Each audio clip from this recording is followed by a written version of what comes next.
You radio صدائے حریت جموں کشمیر ہے Tariq Mahmood کڑوں update سنو۔ آج اہل پاکستان آزادی کو جشن منا رہے ہیں اور اہل کشمیر اس موقع پر پاکستانی قوم کے سانگ ہیں۔ بانی پاکستان اور مسلمانان بر صغیر کا عظیم قائد محمد علی جناح نے ریاست جموں کشمیر نہ پاکستان کی شہرگ قرار دیتو جس تو بغیر پاکستان کی تکمیل ادھوری ہے۔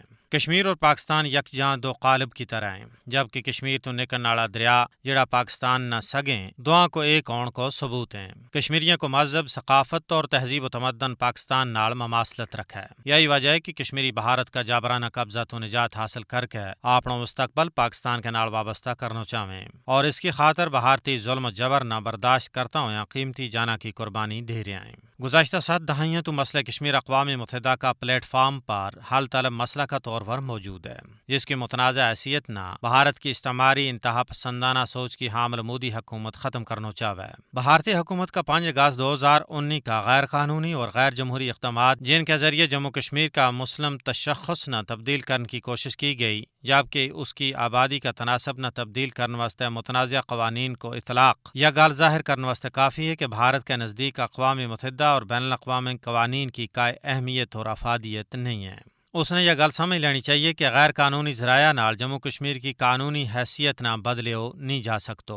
اہل کشمیر 19 جولائی 1947 نے اپنا مستقبل پاکستان کے نال وابستہ کر چکے ہیں اور آج تک اپنا اسے خواب کی تکمیل واسطے لازوال اور بے مثال قربانی پیش کر رہے ہیں۔ جس طرح بھارتی حکمران مسلمانوں کے خلاف تعصب پر مبنی پالیسی بنا رہے ہیں اور اپنا آئین کی دفعات 370 اور 35 نے ختم کی ہے، اس نے مسلمانوں کی طرفوں علیحدہ وطن کا مطالبہ نہ درست ثابت کر دیتو ہے۔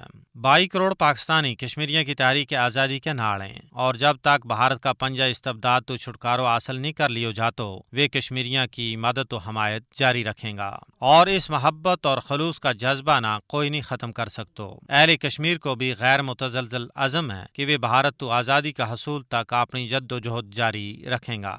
بھارت کی انتہا پسندانہ سوچ تو صرف مسلمان ہی نہیں بلکہ سکھ، عیسائی اور دوجی مذہبی اقلیت بھی سخت متاثر ہیں، جبکہ بھارتی ذمہ دار 3 متنازع زرعی قوانین کا نفاذ کے خلاف سراپا احتجاج ہیں جڑا ان کی معیشت تباہ کرنے واسطے بنائے گئے ہیں۔ در حقیقت مودی حکومت اپنا عوام کا مسائل حل کرنے میں بالکل دلچسپی نہیں رکھتی بلکہ انہوں نے اور بڑھاوا دیتو جا رہے ہیں۔ احتجاجی ذمہ داروں کو یہ عزم ہے کہ جب تک ان استعماری قوانین نہ منسوخ نہیں کیو جاتو وہ اپنا احتجاج جاری و ساری رکھیں گا۔